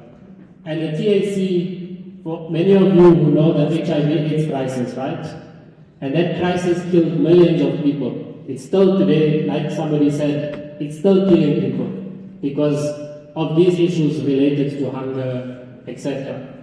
But it was ordinary people like us from communities who decided to work together, and on multiple fronts were starting to activate themselves. So my brother was right. If you see your neighbor is hungry, what little bit can you offer them to make sure that they're not hungry? But at all levels, we must be fighting. And that's why the Union Against Hunger is so important, because it will give us the opportunity to say, what do we do for ourselves? Because no one is coming to save us. We have to do the work to save ourselves and our families and the generations coming after us. And so, once again, as World Hunger Day is commemorated, we remember that hunger is not caused by food shortage, but by poor political choice. And that our communities must be unified, must be informed. Let's host those workshops. Let's invite organizations like these and others in the union to come and do budget, understanding the budget, understanding today at local government in Joburg, they were announcing the budget. We must go and ask those officials, what is in the budget to address hunger? And it shouldn't just be a food parcel. Lastly, the Constitution belongs to you, but it's our future that requires us to fight for. Thank you.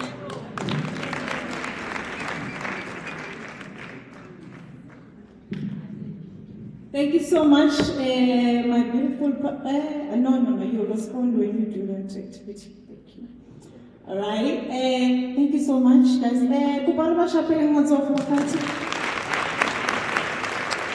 And just as a closing note from the things that exactly they are raising on, I just want to say this is the Union Against Hunger's second activity in a community. So, what we are planning to do is to go to every community, to speak to every community member, but being led by them. I was saying yesterday in this other gathering, we all know that politics, next year, 2026, local elections. Again,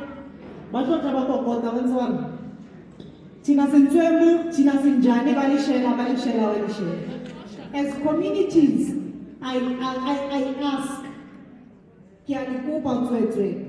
when that time comes, Harvardly United, like the t-shirts we are wearing, and say, before you give us your first story, tell us your story. This is the demands of this community. If you can't deliver, spell over.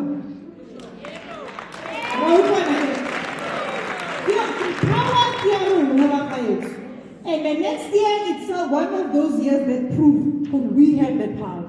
Now it's time for us to challenge politicians to give us what we want, because we cannot suffer like this forever. So on that note, can I ask Dr. Ellen, please just respond to one or two things you want, and then introduce the ANC for us. Thank you so much for your patience, Makolo.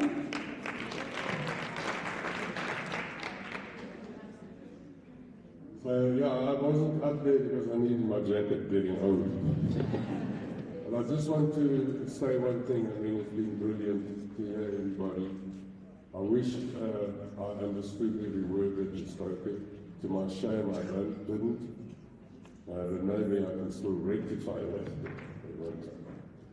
But in the end of the day, we've got one message here. It's up to us. And it's up to us to push the only organ that can really do something. I'm afraid that's the reality, it's the government. We can do little things in our community to make a massive difference. But at the end of the day, the fundamental power to make huge and real changes is in the government. And the government must wake up. This is the most crucial element of our society, that children are dying in a country that has an excess of food? No. This is just unacceptable. This is not a law, as Tata Baba said. And I just want to say, it's not embarrassing, and I think you spoke brilliantly, and it really resonated with me, and I'm sure it resonated with everybody else. We need fundamental change in the economic system. Because until that happens, our power is limited. But to influence the government and to force it to change, our power is massive.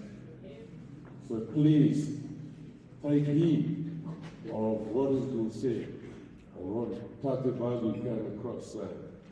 Because these are great leaders in our country, and we must listen to them and heed them, because each individual can do a hell of a lot to influence the government. Now, I know we have, really all of us have a sort of mistrust of government, because the government has let us down. And I think the government's let people down all over the world. But I met someone a few weeks ago that the moment I met her, I felt something can happen. That's how I felt. She organized, and when I say she, I beg your pardon, NEC Ramakopa organized a summit for us to come to talk about ending hunger. And she listened to everybody and afterwards spoke to us in a way that really uplifted my spirit. I felt here is a woman who's dedicated to making it so. And I really believe that she will, and I really believe that her approachability is unique, and we really look forward to working with you. So, NEC Ramakopa, I invite you to come and talk to us and to show us the light.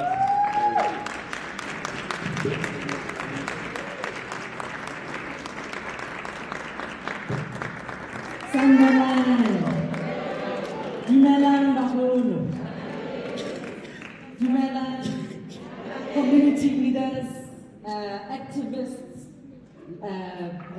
members of different organizations, representatives of different communities,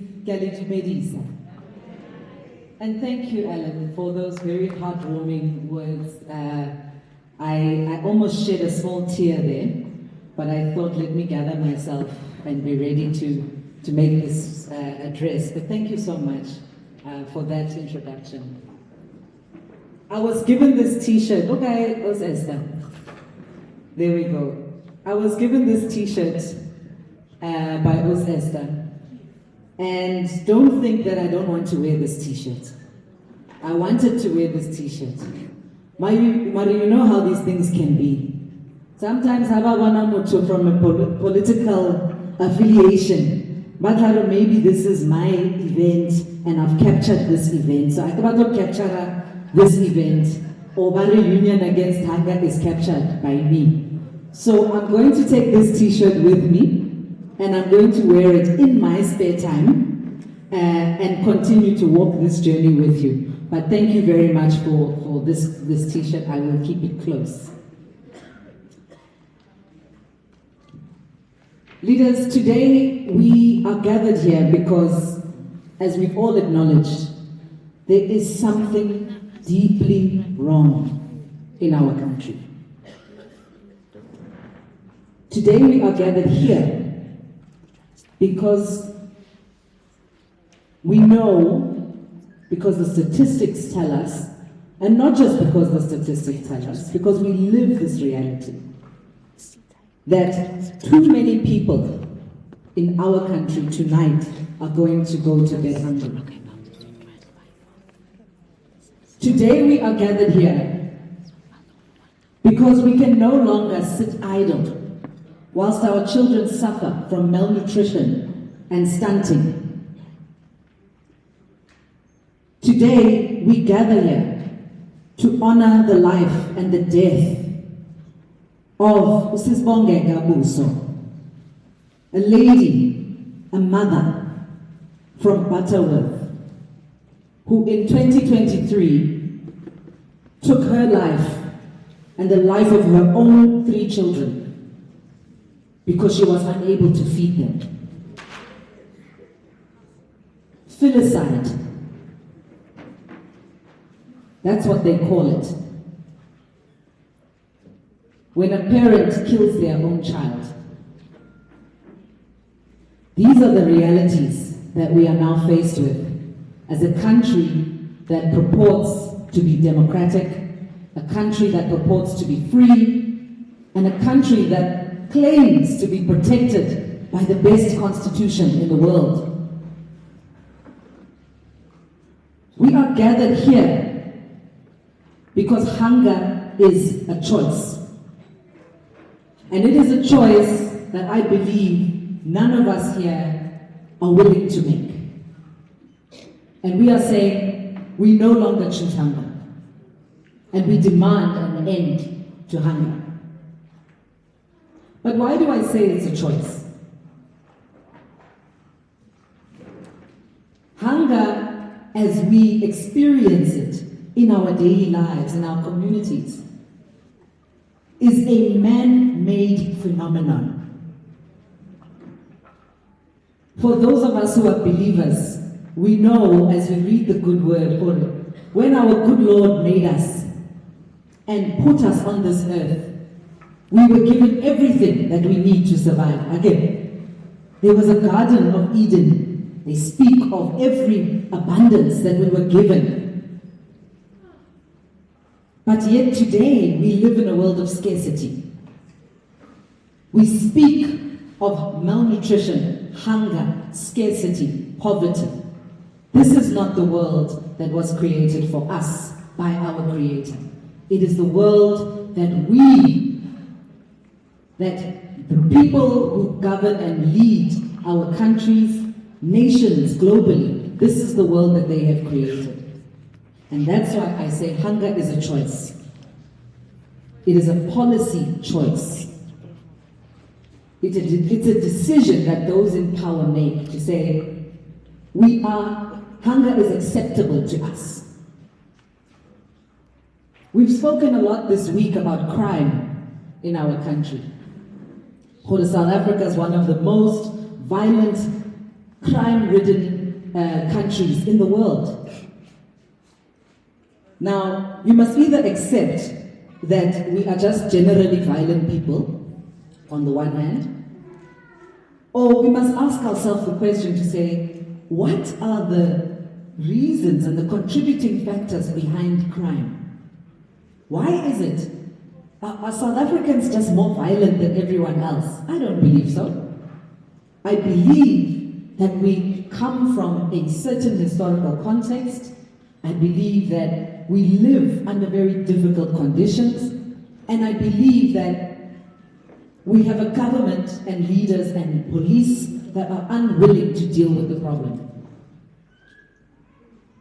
And similarly with hunger, we unfortunately live in a society where the hunger of my neighbor, my fellow man, another mother is acceptable to me.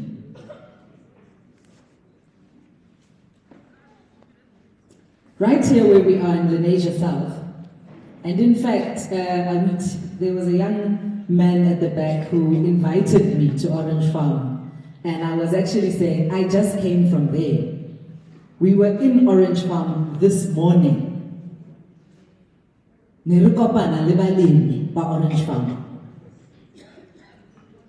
Coming up with practical solutions on how we can now resolve the challenge of hunger through supporting homestead farmers and subsistence farmers in Orange Farm. And I'm proud actually to announce that we have already started a number of projects in Orange Farm. We are supporting today alone. We met with different community gardens, an organization that represents 28 different community gardens, employing over 600 people, many of whom are young. Lega Papa, it's okay. I'll give you a chance. But it's not about just clapping hands. Those are small wins. Our issues, like many of the speakers today have said, are systemic issues. They cannot and will not be dealt with by just putting one garden here, putting another garden there, putting another garden here. One of the issues that Alan has spoken so passionately about and has committed his life's work to is the issue of accessibility of food. I want to emphasize this point. I speak often about the 3 A's, the triple A issue of hunger. Accessibility, availability, and affordability. Accessibility, availability, affordability. I didn't come up with that, but that is how, even globally, when we discuss issues of food insecurity, both the UN and all these organizations, they reference those issues. And we have our own version of those issues. Now, accessibility speaks to the fact that South Africa, as we stand right now, is one of the top food-producing nations amongst other developing countries. We have a very advanced agricultural sector. We export more food than we consume in our country. And on tables in Beijing, in Belgium, people are enjoying South African oranges, South African wine, our avocados, our biltong, and the produce and the fruits of our land. But yet, our people here, 1 in 4 of our people here are going to bed hungry, and they themselves do not know whether they'll be able to get a meal today. Now, that is a conversation about accessibility. Why is it that as a nation that is so successful at producing food, so much so that we can even produce for other countries, why is it that we cannot feed ourselves adequately?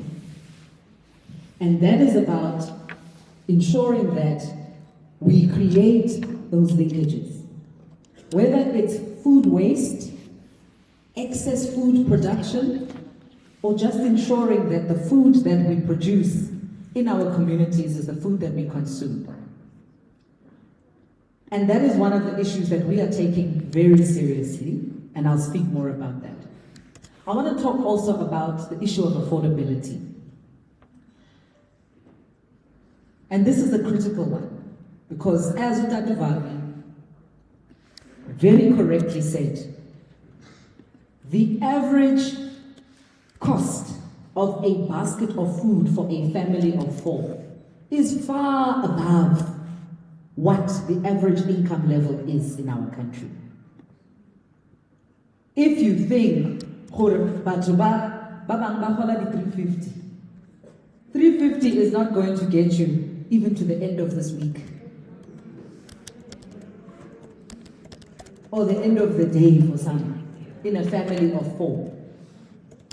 So, if you want to at least have a full, decent, nutritious plate in front of you, you need to be able to afford to spend close to 5,500 rand a month to feed your family. But the real question we should be asking is, why is that? How do we get there? What informs the price of food? Because if we cannot, and if we don't understand that aspect, and there I'm talking about that value chain of food, we run the risk of proposing incorrect solutions. The price of food is the outcome, but what happens in between? Now let me give an example. This morning, Sise Orange Farm. As I'm driving down the street in Orange Farm, I saw a number of different informal traders. Barekisa di veg, di tamati, onions, fruits and other things. On the side of the road, you've got different people selling, maybe in a packet of 3 or 4, di tamati say 4, say 6, all packaged on the side of the road. Now the question I ask myself is, where do those tomatoes come from? You will find, very likely, you will find, those tomatoes, direkilwe ko Joburg market, the fresh produce market, and before they came to the Joburg market, these were Limpopo, or these were somewhere else in the country. Hordi fite Joburg market. Then from Joburg market, somebody must put petrol in their car. Again, drive to Joburg market, Upuma and Orange Farm. They are going to put petrol in their baki. Uguti bakondu figure at Joburg market. Balande amatamati. Then package those tamatis in those plastic bags.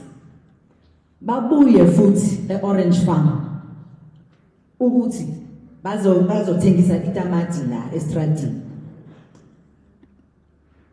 That time, there are many different small-scale farmers that are growing food at Orange Farm. But their food that they are growing is not being sold here where they are, or even in the shops where they are buying food. So what happens? Every time somebody gets involved, price yanyolo, price yanyolo. One tomato, when you produce it, maybe it's R1.50 per tomato. But by the time if it's around and it's a Limpopo, it's a Joburg market, high fit a Joburg market, orange farming, high fit orange farming, it now needs to go to different locations. By the time it gets to you, that same tomato that was produced for R1.50 costs R8, R9, who knows?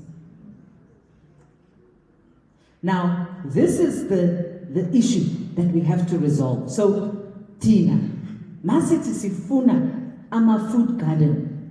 It's not just because boregile. It is because we understand that one of the weapons that we have to fight this issue of affordability is to make sure we grow food close to where we live and close to where food is being consumed. Singathi sifuna access to market. Who is the market? Who's the market? Kirona. You are the market. The market is not ShopRite. The market is not Boxer. Halle lebato supplier ko ShopRite. Lebato supplier like ShopRite happen so they can come back and sell to you in your own community. Lona ladies, you are just consumers of products. And that is what we need to change. So our fight to ensure that we have, and I like that slogan, one household, one garden. And I support that. We endorse the idea that we must go back to growing our own food. Sikale nama-veg, inkukhu, what else? Tofu. We have grain producers, we have milling facilities, independent milling facilities. You know, Tina, as a department, we have invested in independent milling facilities. Those milling facilities don't have enough product to manufacture because the farmers are not bringing enough product to them.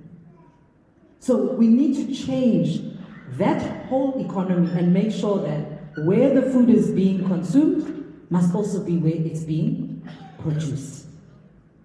And sizotala nama food garden. Because everything starts small. Even the biggest company. People love to talk about every company, every big conglomerate today started small. So we must not fear the small beginnings. And we must not think of ourselves in isolation. Masinje, if we have 10 farmers in this room, I don't know how many farmers we've got, maybe we've got, maybe we don't. But if we've got 10, 15 maybe farmers in this room, we need to stop working alone in our own silos. We must make sure that we operate in a coordinated fashion. So one of the strategies that we are driving as the department is what we call the aggregation. What does that mean? It means, if we've got 15 farmers in this room, we must make sure we are all producing the same type of product so that sikwazi ukwenza volume. And then we can start operating at a much higher level. Even Nancy as government or whatever, we can meet you and say, okay, good. Because you are producing, you are now capable as a community of producing 1,000 heads of cabbage a week, then we can even procure from you. Sitenge the product yakho and supply different needs of government. That is one of our strategies. Because we as government also need to play our part. I have made this point. I have gotten support on this point from the Premier himself. I have gotten support from this point from the MEC of Economic Development, and they have committed that one of the key things, policy changes we are going to implement as the Gauteng provincial government, is that we are going to start buying our own produce from our own farmers as a starting point.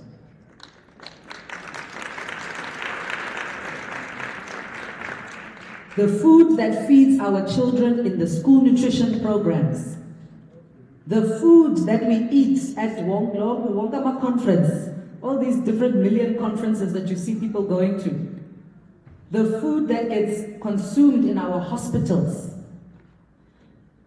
the food that gets consumed in our different facilities and institutions as government must come from farmers in Gauteng first.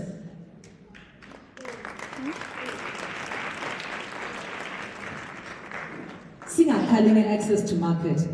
I'm not saying we mustn't go to retailers. We must go to retailers also. But let's start where we are. Let's start in our communities, and let's start also, Tina, as government, before we start pointing fingers at other people. Let us be the first ones to lead the way in terms of providing access to market to small-scale farmers and homestead farmers. And then it brings me to the other one. We say affordability, I need accessibility, availability. Now, that availability also touches the koyona, because availability speaks to our ability also to produce food. It's one thing to say we want to produce food, but is it possible for us to make food available in Gauteng? Now, many people get very surprised with agriculture in Gauteng. A lot of people, they heard agriculture when I was appointed to this role. Suddenly they were like, oh, agriculture in Gauteng.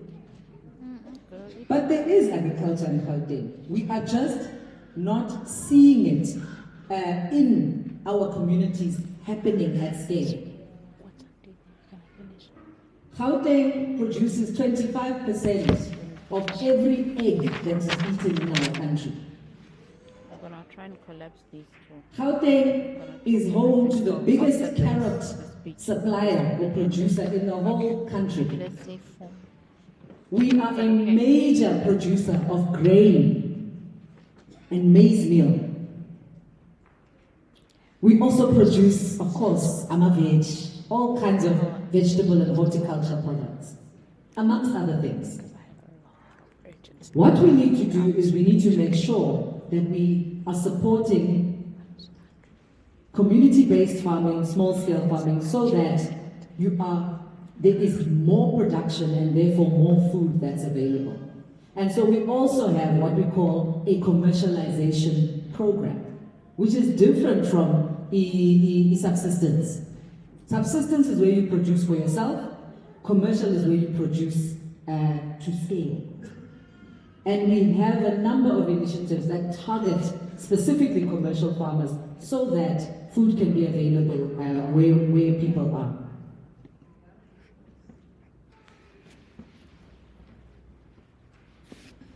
So I wanted to also share some of the initiatives and the progress that we've made since we met. Alan, you spoke a bit about the symposium that we had. We have already taken some steps, and I'm actually very proud and grateful to the team that I work with for responding quickly to this call. We are going to be putting forward a proposal for a change of legislation and the implementation of legislation to ban food waste. It is something we're committed to. it is something that we are committed to seeing through to the end. Now, obviously, we are based in Gauteng, and this is where we're going to start. We are going to table a motion in the Gauteng legislature, and it's going to start there. And I'm hoping that in partnership with yourselves, because it cannot just be government standing by itself saying we want legislation. People will say, who do you want legislation for? Who told you to be legislation? It is at that point that yourselves, as members of the community, as members of civil society, must also stand up and apply pressure. Because when you want to make radical change, when you want to make structural change, you are going to get a lot of people pushing back. Standing on an island by myself. I'm hoping that we will fight this battle together.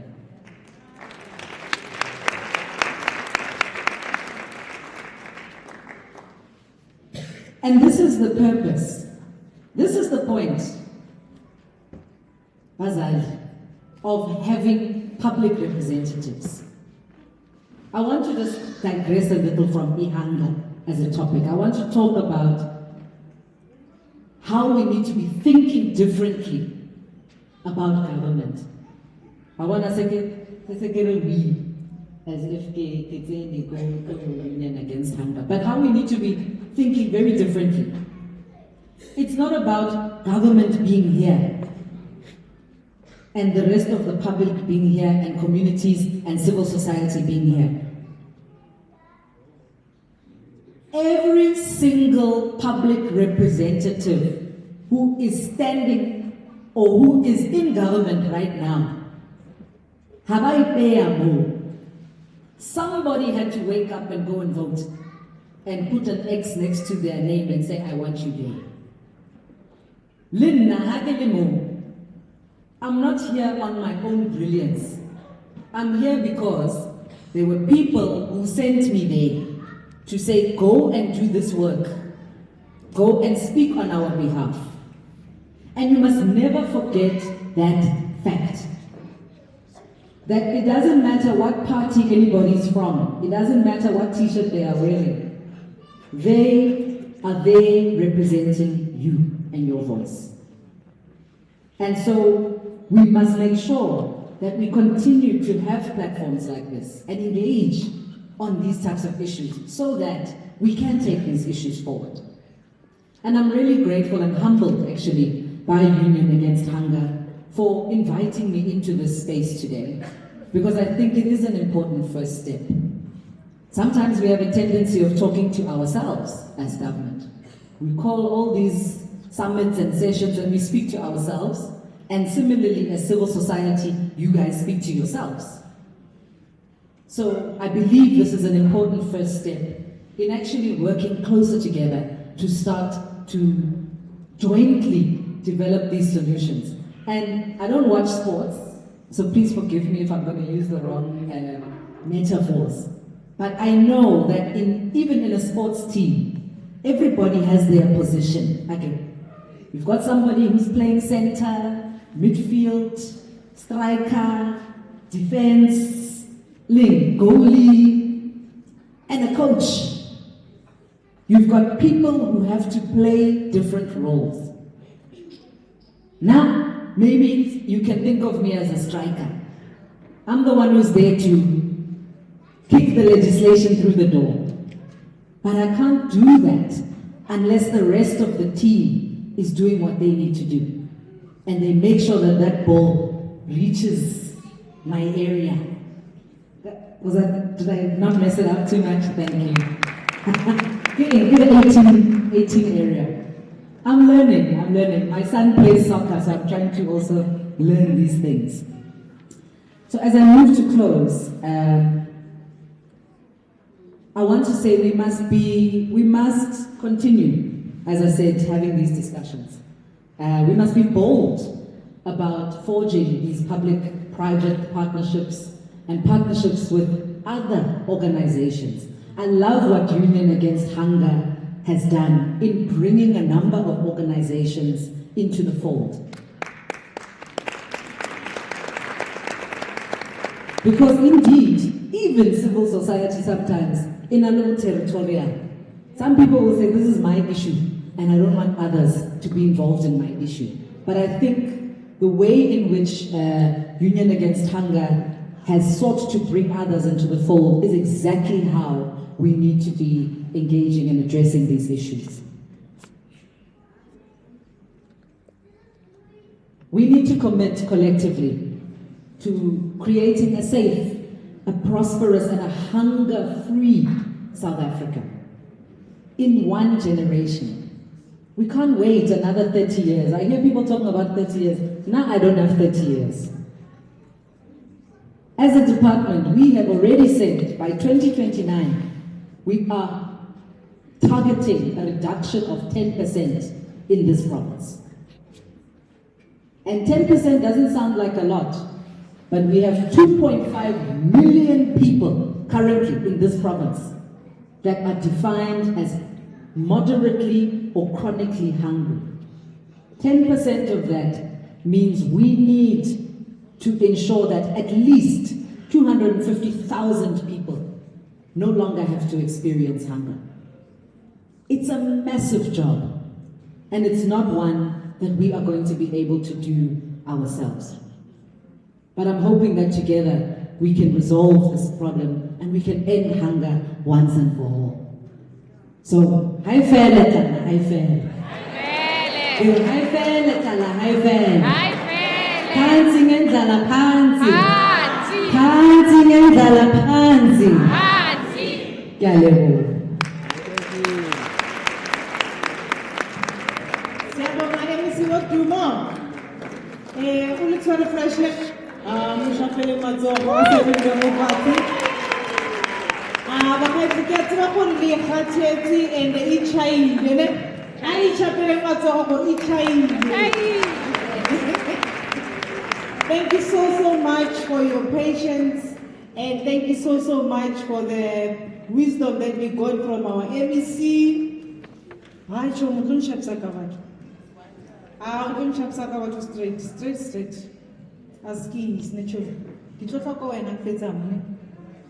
Straight. So as I was saying,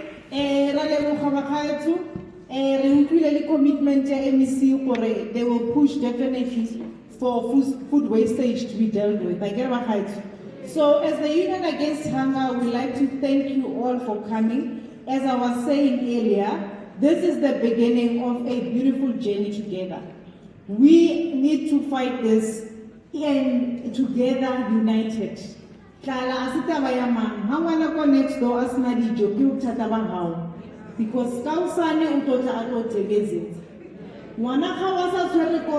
watch his scale.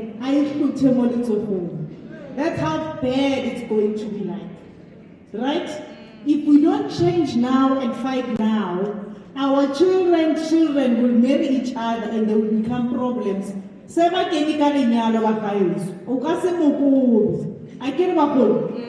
we are going to go back as the Union Against Hunger and take the notes and the suggestions that were shared, and definitely we will definitely come back and communicate through to you. They will get direct communication from Sisonke, but from different organizations. But I'm saying to you, this is just the beginning. We are going to make this work together. And if you all agree, I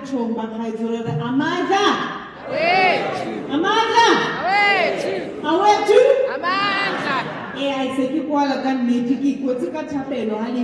so if just quick instructions. When we leave outside these exits, there is two stations, catering stations. So you just get a fully packaged meal. Right,